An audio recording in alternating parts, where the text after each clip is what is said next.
Hello guys, so it's Saturday and maaga tayong nagising. So isang buwan tayong panggabi guys or higit pa. So parang gusto ko isang magpanggabi muna, ganyan.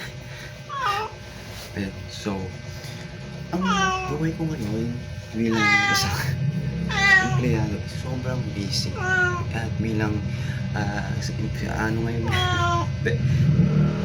first time ko talaga na maging mapunta talaga sa bilang office, magtrabaho bilang sa office, and yun is pinaka-gift talaga sa akin that kasi ngayong August is my work anniversary guys, kung saan my birthday ko din yun. Saktong birthday ko, nalipat ako sa warehouse, and yun ang gift sa akin. And then, ngayon, it's August, kaya my month natin talaga, hindi lang birthday ko, is my work anniversary. And take note guys, 2 years na tayo. Siyempre, bilang empleyado kasi mahalaga yon sa akin. Mahalaga bilang sa akin, bilang empleyado, mahalaga yung lumilipas na nagtatagal ka sa isang trabaho. Guys, 2 years na ako dito sa field na ito. Totoo naman talaga. And siguro dahilan kasi natin kung bakit tayo nag-stay kasi kailangan natin ng trabaho. And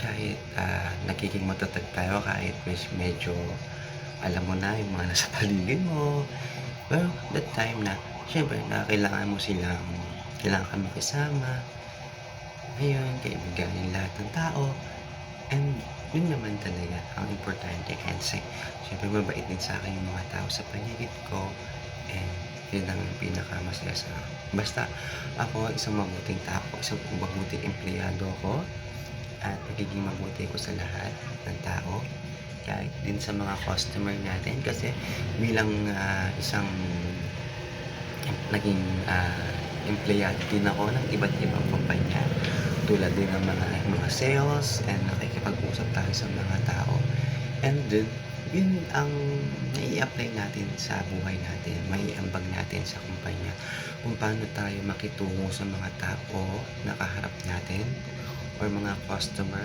na iba't ibang uri ng tao na hindi naman na kailangan nila ng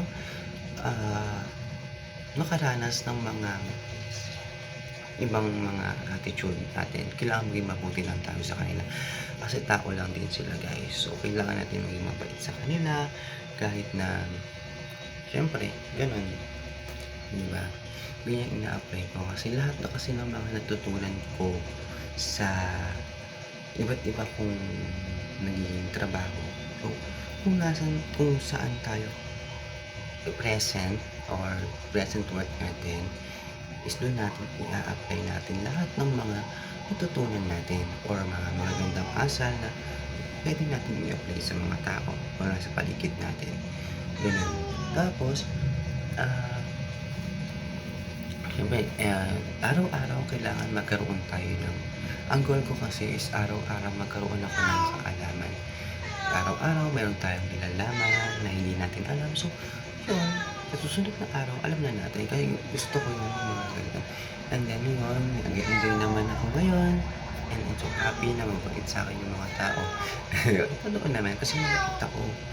And sa kanila, mabait tayo, kailangan din maging mabait. And regarding naman sa bilang empleyado, kailangan natin, kasi ako, kapag nasan ako, minamahal ko ang trabaho ko. Mahalin mo yung trabaho mo. Kasi, para sa akin, minamahal ko yung aking trabaho. Kasi, dito ako kumukuha ng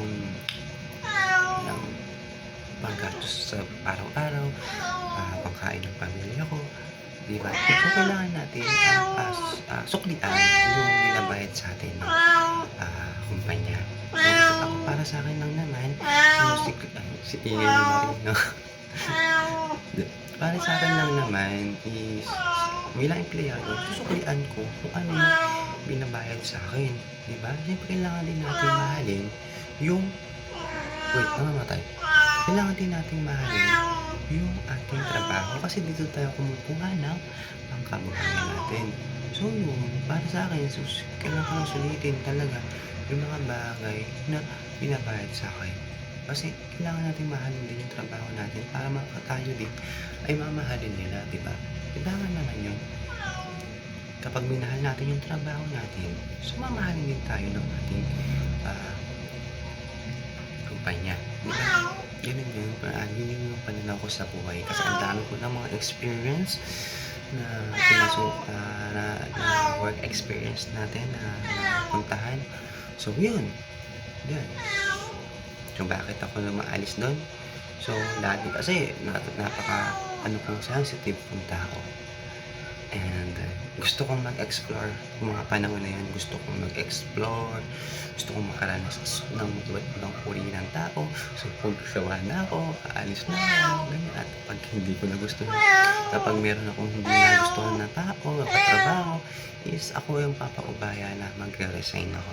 Ganun ako, kaya madami kong napasukan na trabaho. And so, this is, dito naman, and dito, sa TCDP is so very thankful ako na nandito ako.